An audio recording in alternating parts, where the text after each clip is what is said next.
guys. Ito, nagpapa-harvest na kami ng aming palay. Para bago pa dumating ang bagyo,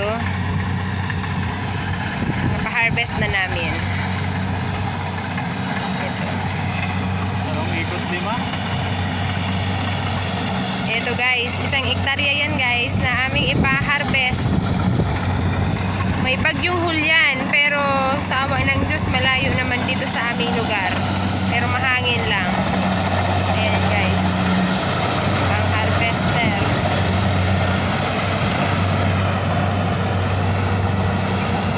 May inupahan na din kami ng mga maghahakot. Ayan. Mga taga rito lang yan.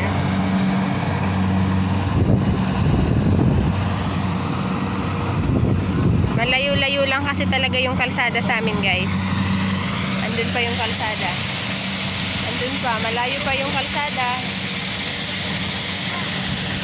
Alas 11 ngayon ng tanghali. Sana matapos kami bago maghapon.